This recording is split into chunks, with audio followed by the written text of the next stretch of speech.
everyone, welcome to the 13th episode of Dollar Dialogue. Today we're here to discuss a very important and very interesting topic. Our topic of discussion for today is Turkey under Erdoğan, growth miracle or authoritarian mismanagement. And today our special guest speaker is Mr. Rohin Prashanth. Mr. Rohin Prashanth is a rising senior at Mountain House High School in California. He currently resides in Mountain House, California. He's a very talented student. He does AP classes. He's very interested in economics and political issues, and we are very happy to have him here today. Rohin Prashanth, would you like to add anything to the introduction that I've just said?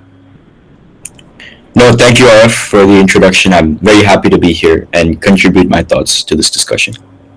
All right, thank you, Rohin. So let us go into our topic of discussion today again. I've said today our topic of discussion is Turkey under Erdoğan, growth miracle or authoritarian mismanagement. So Erdoğan is probably one of the most famous presidents of Turkey. He has been in power for the past, I would say, past almost 20 years. So he's a very influential person in the country, and he's very popular. His party, AKP party, whatever you think about him, like he's very popular in Turkey. And so a brief introduction about Erdoğan, because I think it's very important to know what his lifestyle was to understand his style of ruling. So Erdoğan was born in February 26, 1954 in Kasımpaşa in Istanbul, and he hails from a working class family, and he grew up in Istanbul actually, and he spent a part of his childhood in an area called Rize before moving to Istanbul, where he grew up in Kasımpaşa district. And it's very important to know a little bit about Kasımpaşa.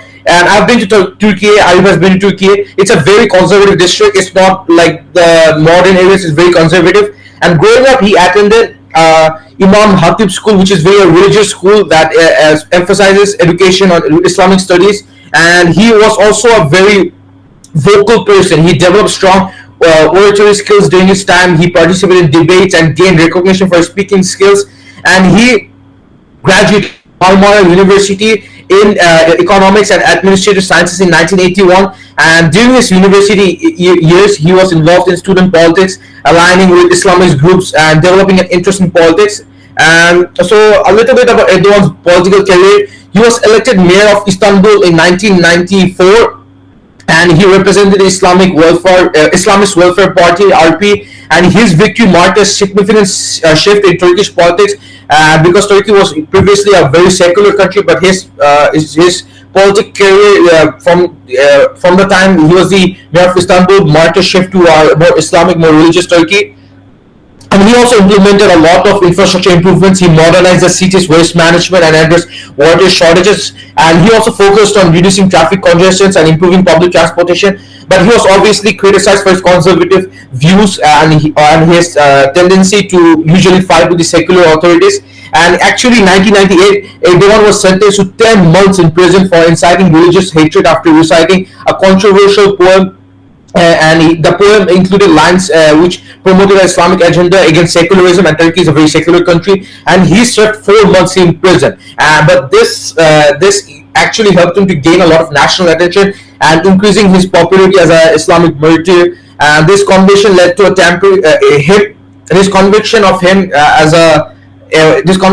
him in Turkey led to a temporary ban from him holding public office, but this was lifted and enabling him to enter politics, and he co-founded the Justice and Development Party (AKP) in 2001, and which was positioned as a center-right pro-European Union political party. And he also emphasized moderation and distancing from the overtly Islamic parties in Turkey through his new party, which is the AKP party. And he started his first term as prime minister in 2003, then his second term was in 2007, and his third term was in 2011, and now he started his presidency, which he's currently the president of Turkey, which he started in 2014, and he has done a lot of things since then. So is there anything you would like to add to Erdoğan's introduction? Arif, Shazib, or Rohin?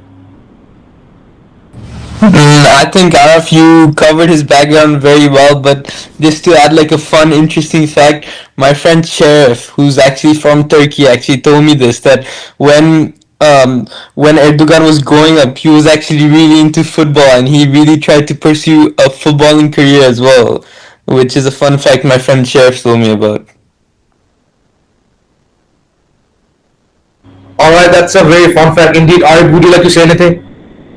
Yeah, like Sir Surf also like is in our class, and like he is also a very political person, and he told me that Erdogan in fact like Erdogan's tenure in Turkey, like yeah, it's actually like while Erdogan ascended to power in 2003, and it's been like over 20 years, even though Turkey's GDP has grown from around 300 billion in 2003 to 720 billion in 2022. Serif mentioned that the purchasing power of individuals in Turkey has actually decreased. So it's quite an anomaly to mention that while GDP of a country might increase, the purchasing power of individuals can actually decrease, and Turkey is a fascinating example of that. All right, Arif and Shazad, thank you for your opinion. Now let's right get into a topic of discussion, which is the economy of Turkey under Erdogan. We talked a little bit about Erdogan's history. Now let's talk about Turkey and Erdogan. So he came in power. The first term as prime minister was in 2003, and it's very important to understand that in 2001 there was an economic crisis in Turkey. Turkey faced a severe economic crisis in 2001, which led to a banking sector collapse, a massive devaluation of the Turkish lira, and the GDP contracted by around 5.7%. And this was before Erdogan's time as prime minister, and the government implemented an IMF-led economic stabilization program, which set the stage for future reforms. But after Erdogan came into power, he came into power with a very pro-business agenda. He emphasized market reforms and integration with global markets, and these are some of the things that he did. One of the things he did was do reforms in the banking sector. He restructured the banking sector, which included recapitalization and regulatory changes to prevent financial losses. He also introduced a very similar to what the US has the SEC. He introduced similar to what the US has SEC in Turkey, which he called Banking Regulation and Supervision Agency (BRSA) to oversee the sector's stability. He also did a lot of fiscal discipline. He implemented strict fiscal policies, and he reduced public sector borrowing, and he implemented budgetary discipline. And public debt as a percentage of GDP decreased from 74% in 2002, which when he started his tenure as prime minister, to around 39% by 2007 when he ended his tenure as the first when he ended his first tenure as prime minister of Turkey. And he also did aggressive privatization of state-owned enterprises, which raised over $20 billion by 2007. He also did a lot of deregulation policies aimed at increasing efficiency and attracting foreign investment. And he also, as I said before, AKP party is a very pro-European Union party, so he did a lot of formal EU talks with the European Union, which began in 2005, and he emphasized Turkey's regulatory environment and boosting investor confidence, and he wanted Turkey to be a member of the EU. And he also did a lot of things that were aligned with EU standards in trade, agriculture, and industry, and which contributed to economic stability in Turkey after the 2001 economic crisis. So this is what Erdogan did during his first tenure as prime minister from 2003 to 2007. Is there anything that you would like to add to the information that I've just said? Arif, Shazib, or Rohin? Yeah, to just add on to what you said, you mentioned the reforms, and to just add on to what you said, the reforms were aimed at stabilizing the economy, and these reforms included the privatization of state-owned enterprises, attracting foreign investment, and undertaking massive infrastructure projects. And the focus was on building highways, airports, bridges, and tunnels to modernize Turkey's infrastructure and stimulate economic growth. And speaking of economic growth, if we look at his rule from 2002 to 2011, I know Araf, you said, I think you just talked about his first 10 years, but if we look at his rule until 2011, we see that Turkey experienced impressive economic growth, with GDP growth rates averaging around 7.5% per year. And during this period, millions were lifted out of poverty, and Turkey's middle class expanded rapidly. And the country's credit rating improved, and foreign investors flocked to Turkey, and drawn by the promise of high returns and a stable economic environment. And a significant part of this economic growth was driven by the construction sector. Major projects like Istanbul's third airport, the Marmara Rail Tunnel, and numerous high-rise buildings symbolize Turkey's rapid modernization. And construction became a cornerstone of the Turkish economy, providing jobs and stimulating related industries.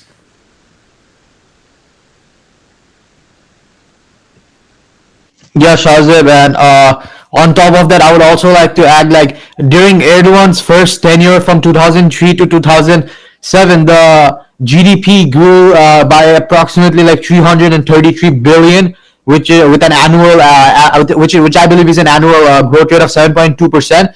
And not only that, the inflation was actually like reduced, like very low back then, because in 2002 it was around 30% in Turkey, but in 2007 it had dropped down to 8.4%, and as a result of this, the fiscal the public debt also decreased from 74% in 2002 to around 39% in 2007. So while Erdogan's recent tenure is somewhat controversial in terms of economic policies, I think his first tenure was actually quite successful economically, because inflation was down, the GDP was growing, and as a result of this, Turkey was basically in a boom period in the first half of the 21st century. So on that note, I would actually like to ask Rohin a question.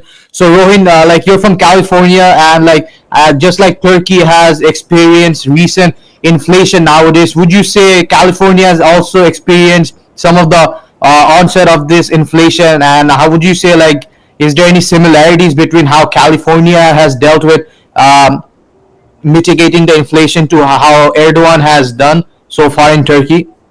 Sure. So I think Erdogan's economic decisions that ended up leading to the inflation are very reflective of right-wing austerity policies that we've seen in many places. For example, David Cameron, Rishi Sunak, and the rest of the UK's Conservative Party started with these austerity policies in order to reduce debt and then in turn trigger economic growth.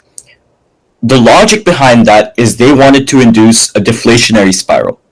But instead, what we see in Turkey's long-term impact of those austerity policies that Erdogan introduced in his first term is, yes, you saw unrestrained growth within the first 10 years. But the long-term implication of that is the inflation that you're seeing right now. In terms of California, I would argue that the opposite happened. Because California spent so much on government centralization and deprivatization of programs, for example, California is now producing its own insulin. It's the first US state to take a medical industry and integrate it with the government. California also is the only US state to have invested the most into green energy and into the green transition, and also ban the sale of gasoline vehicles and only allow the sale of electric vehicles by 2035. Now, obviously, to have all of these reforms, it's going to cost a lot. And that's why the increase in inflation in California is because there was such an expansion to the welfare state. There was an expansion to Medi-Cal. There's an expansion to green tech. There was an expansion to protections, social security protections in the state of California. There's an expansion to abortion access. The cost in that is what drove the inflation in California. And the response we're seeing right now is, again, managing the budget, but not to the extent that Erdogan or UK did it. Thank you for sharing your opinions, Arif, Shazib, and Rohin. And yeah, those are very invaluable opinions that will help us in our understanding of the discussion, which is Turkey under Erdogan, growth miracle, or authoritarian mismanagement. And we focused primarily on the Erdogan's first tenure as prime minister, and it's true, there was a lot of economic growth under Erdogan's time, which obviously had a lot of inflationary effects. For example, if I'm reading the data right, between 2003 and 2013, Turkey's economy grew at an average rate of 5.7% per year, and the real GDP increased from approximately 303 billion in 2002 to over 950 billion in 2013.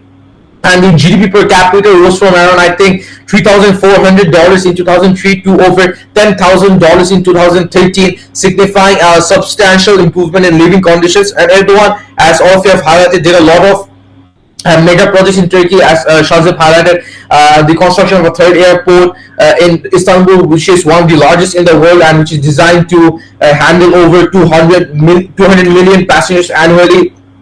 And he also completed the Marmara tunnel and the Phosphorus, connecting the Asian and European sides of Turkey. And he also constructed other tunnels in Turkey, such as the Eurasian Tunnel, the Osman Gazi Bridge, and the Yavuz Sultan Selim Bridge, which enhanced connectivity in the country.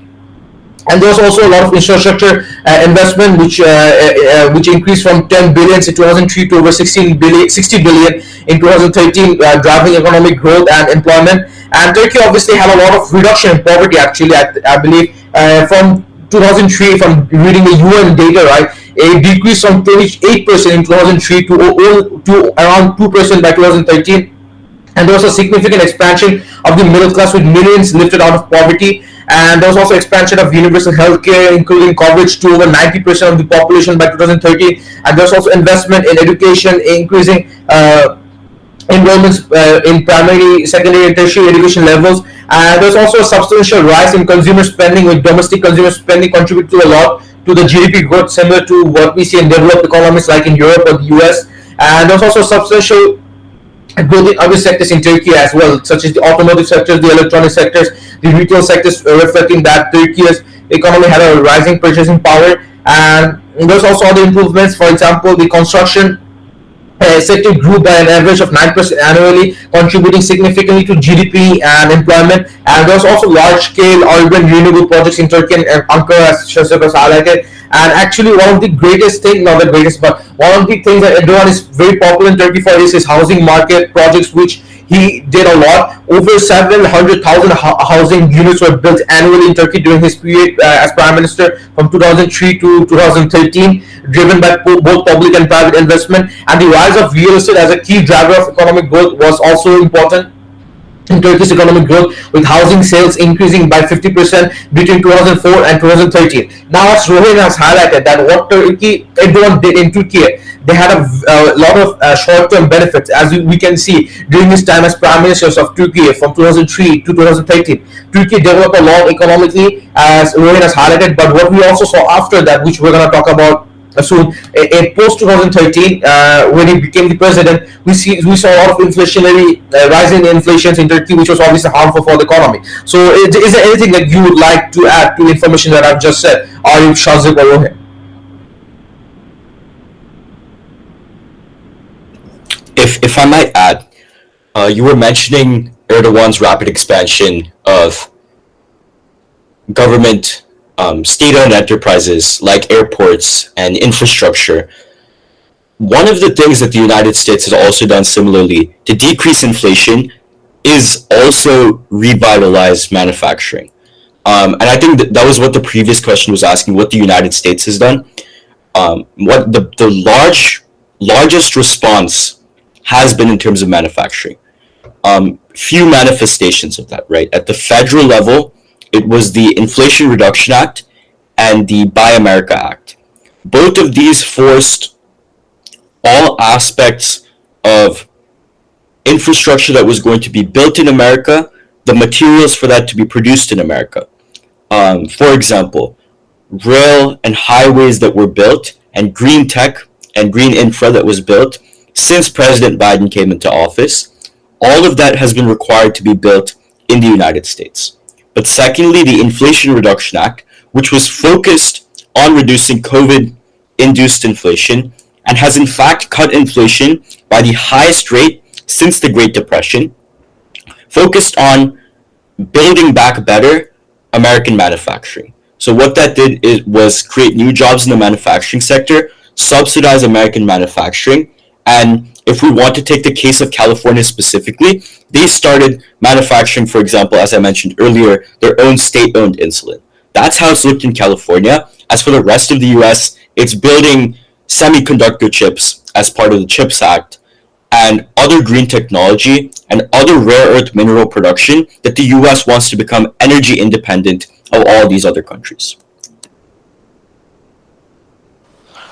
To add on, if you were talking about the infrastructure developments, additionally, there was also a sharp increase in consumer spending, which was fueled by easy access to credit, and the availability of loans and mortgages led to a surge in domestic consumption, further boosting economic growth. However, this rapid growth came with significant challenges, as we know, and critics argue that Erdogan's economic model was fundamentally flawed due to its heavy reliance on construction and consumer spending, and this created an imbalanced economy that was vulnerable to external shocks.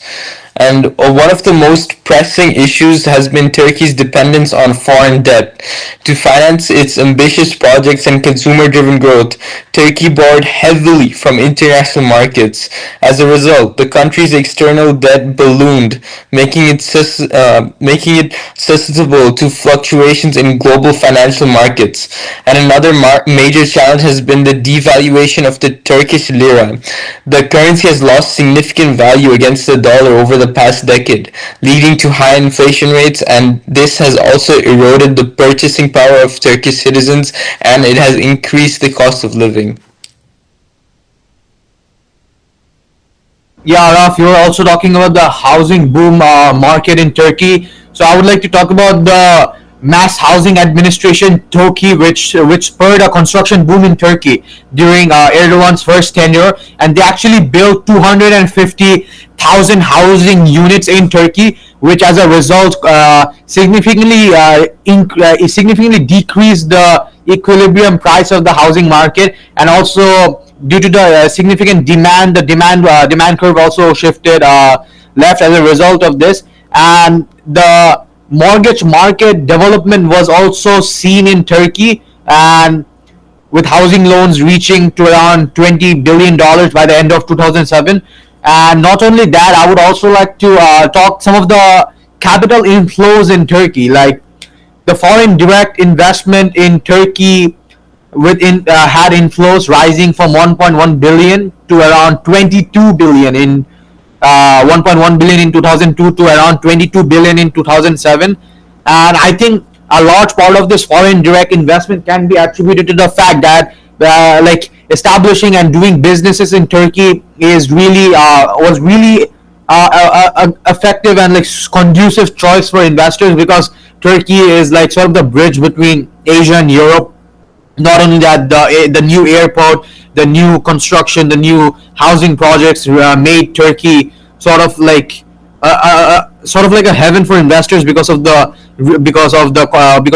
new constructions which drove up the economy, and as a result, this meant that people were more likely to spend money. And I would also lastly talk about while the capital inflows from the FDI and there had been significant mortgage market development in Turkey during Erdogan's first tenure, I would say the volatility has significantly grown since then, and I would say one of the main reasons for some of these volatilities is mixed. There's a lot of factors, but I would say one of the main reasons currently is due to the COVID-19 pandemic and the regional challenges in Turkey, because there's a lot of Syrian immigrants who are actually legally coming into Turkey. This is one of the facts that Seraph mentioned to me, and he said like this inflow of immigration is actually disastrous for the Turkish economy, because a lot of the Turkish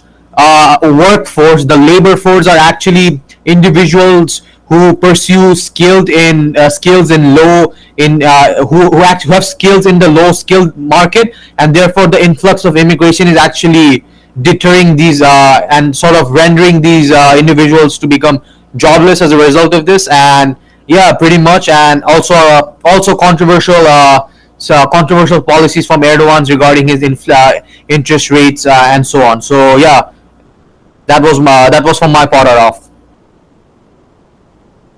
So thank you for all the opinions shared. Now, we talked about a lot of good things that Erdogan did in Turkey during his time as Prime Minister between 2003 and 2013, and Rohin also shared a very good perspective of the US similarities and differences, and the US policies similarities and differences compared to Erdogan's.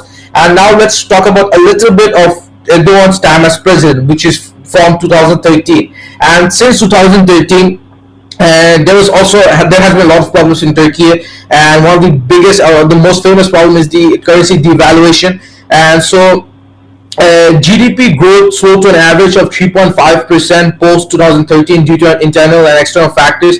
And there was also contributing factors including political instability, regional conflicts, and global economic conditions, some of which Arif has mentioned, including the Syrian crisis, the Syrian refugee crisis. And there also has been decline in manufacturing output and industrial production growth, which has affected the overall economic performance. And there has been a shift in focus towards consumption-led growth rather than export-oriented industries.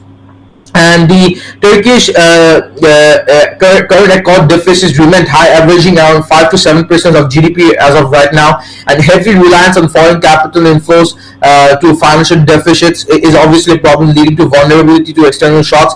And there has been also a lot of trade imbalances. The imports consistently outpaced the exports, with a trade deficit reaching around $85 billion in 2013, which is around the time when he started his tenure as president. And there's also has been a dependence on energy imports contributing significantly to the deficit. And one of the most important and most, I would say, famous things that people think of Turkey right now is the currency devaluation. And the inflation rate actually fluctuated around 8 to 10% post 2013, often exceeding the central bank target of 5%. And the inflationary measures were primarily driven by currency depreciation. And as I've highlighted before, Turkey is a country that's heavily dependent on imports. $85 billion. They imported more than, they had a trade imbalance of negative $85 billion, which means that the currency depreciation made the foreign goods more expensive, which further made the inflation situation worse. And there's also rising energy costs and increased consumer demand in Turkey, which also obviously led to the inflation costs. And there also has been Turkish lira also lost significantly majority of its values against major currency, with a depreciation of over 40%. 40% is a big number for currency between 2018 and 2021. And the central bank obviously intervened, but interest rate hikes failed to stabilize the currency effectively. And there's also a lot of private sector foreign debt, which rose from $43 billion in 2003 to over $300 billion by 2018. And there's also has been vulnerability to exchange rate fluctuations due to high levels of foreign dominated debt. And although public debt remained manageable in Turkey, the increasing burden of corporate debt rates concern about financial stability. So this is the things that Erdoğan has done in Turkey economically and during his time as president, which is obviously it's not looking good. His time as prime minister was obviously more successful than his time as president. Based on simple economics, and Arif has taken economic courses, Shazad has also, I believe Rohin also has. What I believe, just simple macroeconomics terms, what I believe right now is Turkish economy is suffering because of a negative supply shock. They don't have enough supply for the increased consumer demand, which is one of the main reasons why the inflation of the economy is increasing. And that's what my personal opinion is. So is there anything, any information or any opinions that Arif, Shazib or Rohin that you would like to add to the information that I've just said? Yeah, to just talk more and add on to what you said and add my opinion, I'd say that under Erdogan's presidency, Turkey's economy continued to grow, but not without significant challenges, as we know, right? So I'd say that early in his presidency, Erdogan continued to focus on large-scale infrastructure projects, which we already mentioned, which included the construction of Istanbul's new airport, which is now one of the largest in the world, and the Istanbul Canal, and also an ambitious project aimed at creating an artificial shipping route parallel to the Bosphorus.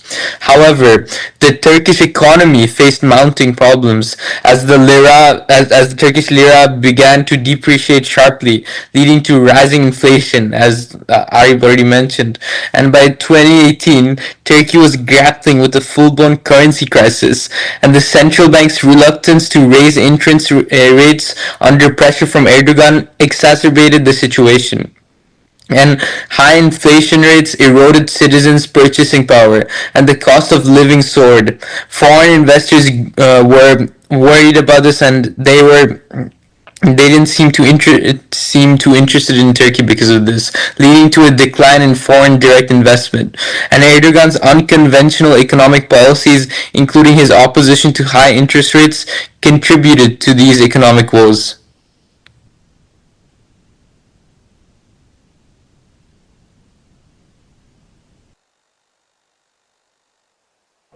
I would largely agree with that. I think probably the two most important economic indicators in my eyes of what we should be looking at when we see a successful economic nation and then what contributes to their eventual decline, because the economy does function in cycles. So the two indicators we should be looking at are one, consumer spending, and two, investor confidence, right?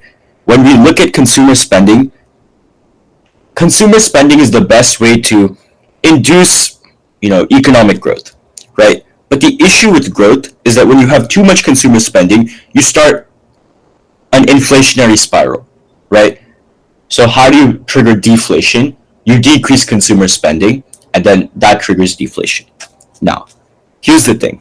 When consumer spending increases, investor confidence increases. But when investors see too much consumer spending happen, that's when they pull out, consumers get scared, and one of two things happen. Either A, you have an economic shock because all these investors were suddenly disincentivized, like in the case of Turkey, or B, the investors don't do much, but consumers keep spending and spending and spending, so you have rampant inflation in the case of the United States, which then requires more government control in order to decrease that inflation. Yeah, I agree. Would you like to share your opinions on this issue? Yeah, Ralph, I would also like to talk about like the negative externality that you mentioned that Turkey is facing recently. So, firstly, like I would say, let's talk about money market. The money market supply curve, right? It's made out of the national savings and the capital inflow, and I would say this curve has strongly shifted left because, firstly, the national savings in Turkey is extremely less because, first of all, the government is spending way more than it needs to. There's in fact a government deficit going on. Secondly, people aren't saving as much, and the reason for this is because, as you mentioned, in the forex market, the market value of the Turkish currency has strongly decreased, and as a result of this, I would say that many of the Turkish citizens themselves are like they don't want to save money because the money is gonna go. Money's each day they hold their money, the money's value goes down, and therefore people are not trying to save any money, and most of their money is being spent on daily necessities due to high cost of businesses.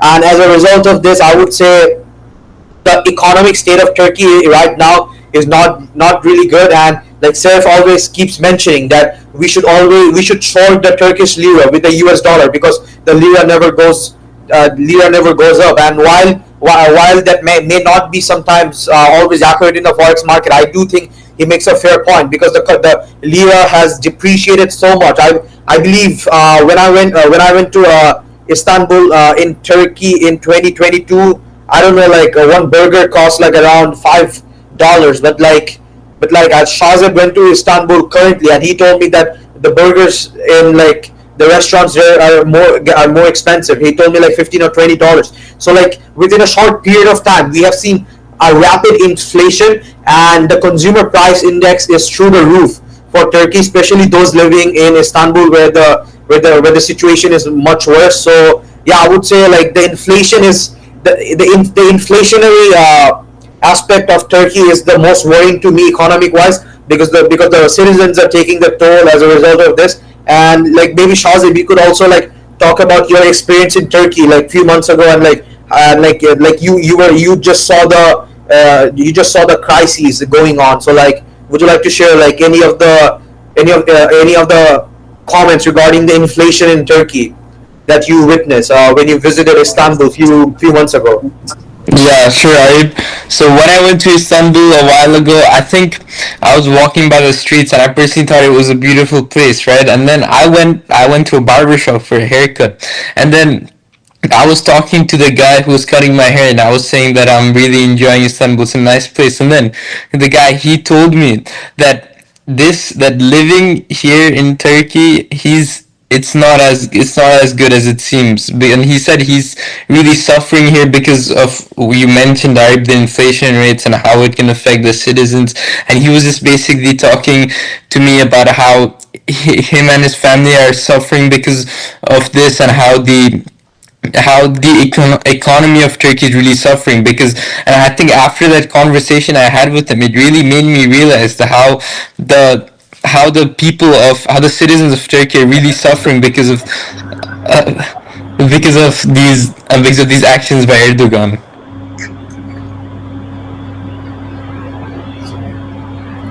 Thank you for all the opinions that have been shared. Now, I think we have talked fairly about Turkey, economy of Turkey or the Erdogan. But what I think also is important is to talk about is also to talk about what his political, some of his political ambitions and some of the things he did in politics, in Turkish politics, Erdogan, because I believe that's also very important to talk about. Because at the end of the day, he's not an economist; he's a politician. So whatever he's doing in his political fields is also going to affect his political fields, is also going to affect the economy as well. So some of the things that Turkey, everyone did in Turkey is that in 2017, Turkey transitioned from a parliamentary to a presidential system via controversial referendum, and the changes centralized power in the hands of the president, diminishing the role of the parliament. In basic simple words, it made Erdogan more powerful, and key powers, including the ability to appoint ministers and issue decrees and dissolve parliament, were given to the president.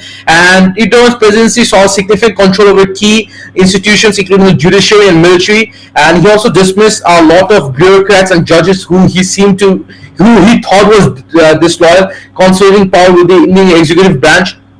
And there are also allegations of political interference in the judiciary, undermining independence, and over 4,000 judges and prosecutors were dismissed after the 2016 coup in Turkey, which obviously raised concerns over judicial impartiality. And let me give you a bit history of the coup. Some people say that the coup was a self coup, which I don't actually get to consular power, but we don't know. We don't know what happened. So it could have been an actual coup. It could have been a self coup. No one knows what happened. So, and also AKP's dominance in parliament enabled the passing of laws that bolster economic authority, and he limited parliamentary oversight on executive decisions, reducing checks and balances. And there's also there has been also a lot of media censorship in Turkey. Turkey ranks 165th out of 180 countries in the world press freedom rank, indicating significant media restrictions. And there's also a closure of critical media outlets and imprisonment of journalists under charges of terrorism and defamation. And this also has been significant ownership of media by pro-government entities, leading to biased reporting and limited dissidence. There has also been state-run media promoting government narratives, reducing access to diverse viewpoints. And also, Erdogan did a lot of things in Turkey to crack down on the opposition. He arrested notable opposition figures, including politicians and activists. And one of the most famous cases was Selahattin Demirtas, which was the leader of the pro-Kurdish People's Democratic Party (HDP), who Erdogan had arrested on charges of terrorism in 2016. And also there have been other cases where NGOs and civil or society organizations face limited restrictions and closures under strict regulations. And Amnesty International and other human rights organizations also reported increasing government pressure on activists. And in 2016, in July 15, as I've said before, there was also a coup in Turkey within a faction of the Turkish armed forces, which attempted to overthrow Erdogan, and the coup was thwarted very successfully, leading to a state of emergency, however, afterwards. And over 150,000, and it's a big number, 150,000 government employees, including military personnel, academics, which means basically professors and civil servants, were dismissed, and more than 77,000 individuals were arrested for ties to the coup movement, or ties to anything that was deemed to be not to be, that was basically deemed to be aligning with the coup movement, and there was also a lot of purges significantly affected the military, judiciary, and education sectors, which has led to one of the biggest problem in Turkey right now, which is a lot of brain drain and institutional weakening. So, Ari, Rohin, and Shazad, would you like to add your opinions or add any information to the things that I've just said? I think this is very reflective of the rise of populism that we're seeing in the 21st century. Erdogan, as you were saying, was known as his rise as Erdogan was known for his speaking style, for his broad appeal during his rise as a politician. Now that's reflective of many populists that we see today. For example, Keir Starmer, who was just elected in the UK, the far-right faction of the EU Parliament and the France Parliament, Donald Trump, India's Prime Minister, Narendra Modi. All of these politicians are populists who have risen the same way, overseen very similar economies, prioritized growth, prioritized austerity, and then instead of seeing a deflationary spiral, they see a rapid increase in inflation. That's the first consequence economically. But I would say the second consequence of populism in the long term is authoritarianism. So, Turkey's economic growth, when we go back to the topic of this episode, I would say is authoritarian mismanagement, right? When you look at the theme of populists in the 21st century, they claim to be anti-establishment. They bring a flurry of changes in the first few years of their term, but then once you get to the later stages of their power, the story is all the same. It's consolidation of power. For example, Keir Starmer in the UK right now, he's barely been in power, but his story before coming and becoming the head of the Labour Party, right, was a cruel prosecutor who punished families, who punished minorities, and then led a crackdown on all of these people who were traditionally oppressed. Similarly, Donald Trump came into politics as a reality TV star, left politics, calling for ends to democracy, calling for promises of a dictatorship, calling for challenges to a fair and free election.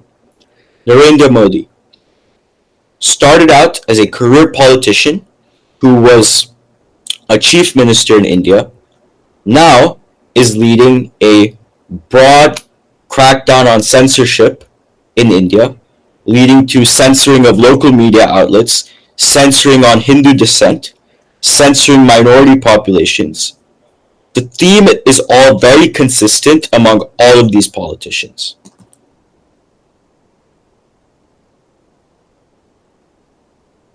Or Shazad, would you like to add anything to the information that Rohin and I have highlighted, which are very important and crucial to our topic of discussion? Yeah, for sure. And so now to delve into the politics under Erdogan's presidency, his leadership has been marked by significant shifts towards authoritarianism and centralization of power. One of Erdogan's first major political moves as president was to restructure the judiciary. The changes allowed him to appoint judges and prosecutors, effectively bringing the judiciary under executive control. And this move has raised concerns about the independence of the judiciary and the erosion of the rule of law in Turkey. Erdogan Erdogan has also taken steps to suppress opposition and dissent. Media freedom in Turkey has deteriorated significantly, with the country becoming one of the leading jailers of journalists, and many independent media outlets have been closed or taken over by pro-government entities, and social media platforms frequently face restrictions, with the government blocking access during times of political tension. And the suppression extends to civil society as well. Numerous NGOs and human rights organizations have been shut down or severely restricted, and this environment has stifled public debate and has created a climate of fear among those who oppose the government. Yeah, On top of that, I would like to say that Erdogan's authoritarian regime has had a profound impact on not just Turkey's economic landscape, but also on the political and social landscape. More specifically, I would like to talk about some of the erosion of the democratic institutions in Turkey, and for example, the weakening of the parliament, the shift to an executive presidential system that Araf has mentioned in 2018, following a controversial referendum, concentrated power in Erdogan's hand, reducing the role and influence of the parliament totally. And on top of that, there has been suppression and political opposition. For example, political opponents and critics have faced harassments, arrests based on false charges, and imprisonment. Notable examples include the imprisonment of Selahattin Demirtas, who was the leader of the pro-Turkish HDP, and the detention of numerous other opposition figures. Not only that, I would also like to talk about some of the electoral fraud and manipulation that have marred the elections of Turkey. The rerun of the 2019 Istanbul mayoral election, for example, after the initial victory of the opposition candidate Ekrem Imamoglu, raised serious concerns about the electoral integrity, and as a result of this, many of the voters actually didn't vote for many of the voters didn't actually go and vote for the recent Turkish elections, because they already knew that Erdogan was going to use malicious means to consolidate his power. And this has been, and some of the tactics that Erdogan has used is media crackdown. For example, the government has closed doors of numerous media outlets who criticize Erdogan, and as a result of this, Turkish journalists in Turkey cannot criticize Erdogan. Most of the critiques of Erdogan actually are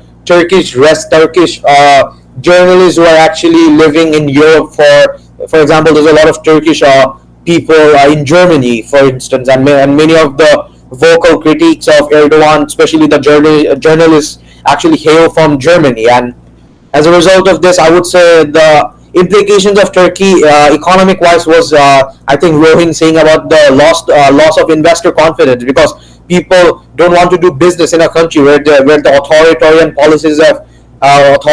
policies are in place. And while that is the case, and I acknowledge that there might be exceptions, for example, the UAE or Singapore, but the truth is the UAE or Singapore are very different from Turkey in ways, because the UAE or Singapore actually have strong institutions, and the problem with Turkey is that it doesn't have a strong institution. And another reason why long-term Turkish economic growth is not sustainable is because of the average labor productivity.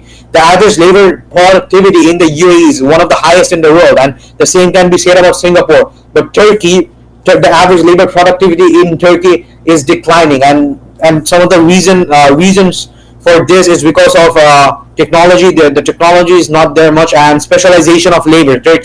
The specialization of labor hasn't been occurring in Turkey as much as other authoritarian places, or places with state capitalism, if you must say. And yeah, as a result of this, I would say, lastly, I would like to talk about the international relations as a direct result of Erdogan's authoritarianism. For example, Turkish assertive foreign policy is driven by domestic political consideration, which has led to tensions with its neighbor, such as Syria and probably most of the Middle East, including the United States of America as well. And as a result of this, Turkey has also faced criticisms from the European Union for hosting elections, which wasn't truly fair. Which wasn't truly fair, and as a result of this, many countries, as a result of this, many investors hailing from countries where just small economic institutions, for example, the United States, don't want to invest in Turkey, and as a result of this, the capital inflow is less, which in basic macroeconomic terms will decrease the real interest rate and also decrease the quantity of investment and savings, which will further deteriorate the economy of Turkey. Thank you, Arif, for the opinions that you have shared, which have been invaluable in our discussion today. And obviously, the thing that stood up for me is what Erdogan has been doing differently is he has this image of Turkey, which should be a global power, and he has somehow worked to achieve that by increasing military involvement in regional conflicts, notably in Syria, Iraq, and Libya, and operations like Operations Olive Branch and Operation Peace Spring has been done by Erdogan to curb Kurdish influence in Syria, and this is primarily because Erdogan wants because there has the Kurdistan, which is basically a homeland for the Kurds, is a ideological policy that the Kurds want to create a homeland, and they want to take some parts of Turkey, some parts of Syria, some parts of Iraq. And Erdogan is like, no, that's not happening, and he has successfully has diminished it by arresting a lot of people and by making sure that the Kurdish influences in other countries such as Syria and Iraq doesn't like increase. And Erdogan has also pursued a new Ottoman foreign policy seeking greater influence in former Ottoman territories, which is similar to, he basically wants to build the Turkish Empire back. That's what he wants to do. Based on his policies, and he also has expanded military bases in places like Qatar, Somalia, and Libya, and which is primarily to make Turkey again a great economic, not the great economic, but a great military power. And he also has engaged in a lot of military operations. For example, to clear the ISIS from the Syrian borders. He also has successfully captured key areas in Syria like Jarablus and Al-Bab, and primarily to make sure that the Turkish military presence, Turkey is present in the region, and he's trying to make Turkey act as a leader in the region.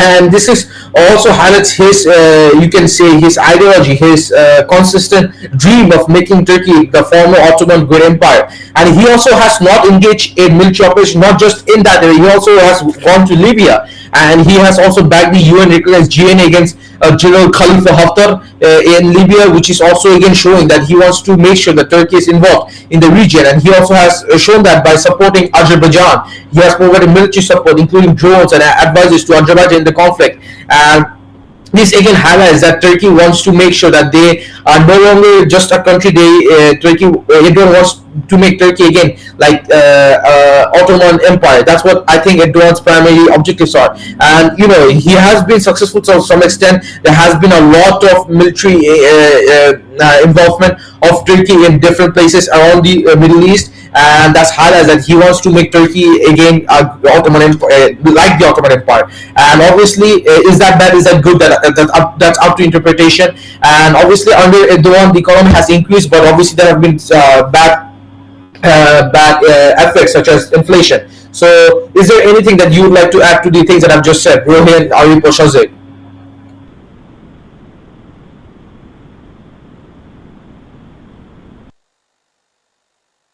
Shazak, yes, you have your hand raised. You can speak. Oh, okay, Araf. So I'd say that to also talk about the conflict of Erdogan, I'd say that Erdogan's involvement in conflicts in Syria, Libya, and the Eastern Mediterranean has been both a demonstration of Turkey's military capabilities and a strategic move to rally nationalist sentiment at home. And these actions have positioned Turkey as a key player in regional geopolitics, but have also isolated it on the global stage. And I'd say that his political journey as a president has been one of the significant transformations for Turkey, as his leadership has seen a shift towards authoritarianism characterized by consolidation of power, a suppression of dissent, and significant challenges to media freedom and democratic institutions. However, recent electoral successes by the opposition suggest that the story of Turkey's political future is still being written. Rohin, you have your hand raised. Would you like to say anything?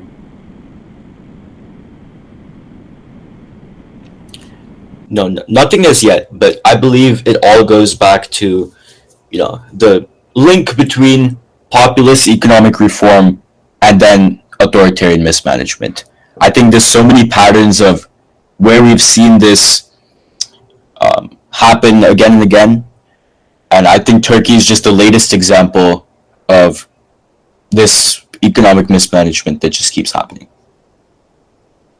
Yeah, I believe that It's also a very interesting scenario of a nation that, again, Turkey was Erdogan was a very poor nation in 2000. In the year 2000, it was similar to what Pakistan and India are right now. In the year a little bit richer than Pakistan, India, but now they are somewhat developing. So it's hard to say whether Erdogan's involvement in Turkey is good or bad, because again, inflation is a very bad thing that's happening in Turkey. But again, the economy has increased, poverty has gone down from like around like 30% when he came into power, now less than 2%. So that's a very, I would say, positive thing. Or would you like to say anything to the information that Rohin or myself and Joseph have said? Yeah, Raf, I think should be said, Erdogan should take an economics course, because that's what the sentiment is for majority of the Turkish citizens. Because Turkish economy is one that could have been utilized to its fullest potential, but Erdogan's mismanagement has completely, I would say, ruined the country, because the country's lira has not no like value anymore, because the lira is constantly deflating against the dollar. And I think one of the solutions that Turkey could do right now is, I don't know, like maybe they could implement a similar policy like Argentina, where they could employ the US dollars as their national currency for the time being, and then maybe could look at reinstating the Turkish lira again when people have restored their savings, and when people have gained confidence over the government. But I think Turkey is needing a is longing for a change in the government. And I think Erdogan's recent victory was very tight. I think it was a tie in the first election. It was a draw, and then they had to do a re-election again. So yeah, it just shows. It just shows. I'm not really, like, I'm not Turkish, but I am aware of Turkish politics because of my friend Sharif, and he did told me that next election it looks pretty unfavorable for Erdogan because of his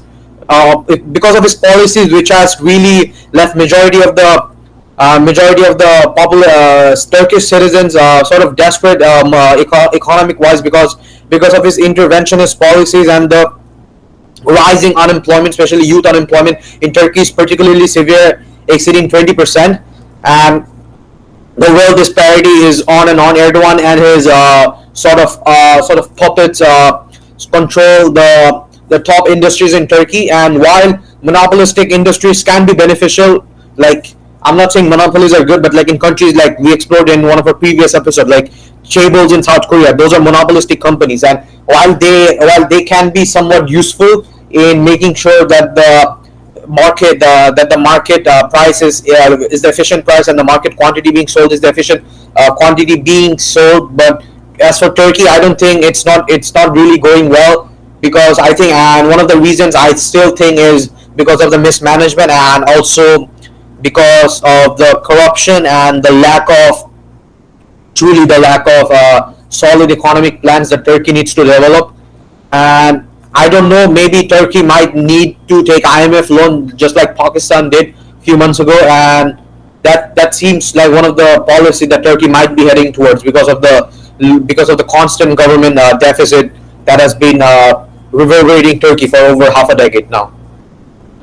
Yes, I agree. Some of the things that Erdogan has done is very questionable. For example, when the Turkish lira was devaluing, instead of increasing the interest rate, he actually decreased the interest rate, which is very questionable. Usually, when a currency is depreciating, usually increase the interest rate in order to make sure that the depreciation is decreased, but he actually did the opposite. So those are very questionable things he has done. So I think it's time for us to end our episode here for today. Again, our episode was Turkey and Erdogan, good miracle, authoritarian mismanagement. My personal opinion would be Erdogan under Turkey has very high components of authoritarian mismanagement. He did a lot of things that are questionable, but at the same time, there has been a lot of growth in terms of economic growth, pure economic growth, the amount of GDP growth, and also in terms of the military growth and dominance in the region. So that's what my personal opinion is. Rohin, Shazib, and Arif Malik, please share your opinions and whether you agree or disagree with me. I personally 100% agree with you. What about Arif Malik and Rohin Prashanth? Yeah, agreed.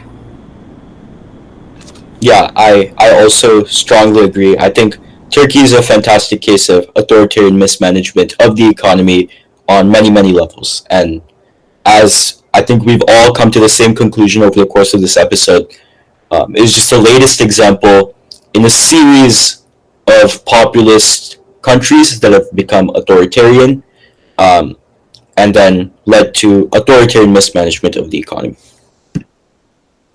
All right. Thank you for all the opinions that have been shared. Mr. Rohin Prashanth, I would like to thank you again for joining into our today's episode and for sharing your invaluable opinions. Is there any final? Are there any final words that Mr. Rohin Prashanth you would like to say before you leave us today? Nothing more. Thank you to Dollar Dialogue for having me here. Please support this podcast. They're spreading incredible economic discourse that nobody else is spreading right now. So support them, and thank you for having me. Thank you, Mr. Rohin Prashanth, for your opinion. Now, again, the audience to this episode was episode 13, Turkey under Erdoğan, Growth Miracle and Authoritarian Mismanagement with Rohin Prashanth. We hope that you enjoyed our episode and our discussion today, and we hope to see you next week with another very interesting guest speaker and with another very interesting episode. Thank you for listening to us, and we hope to see you next week. Goodbye.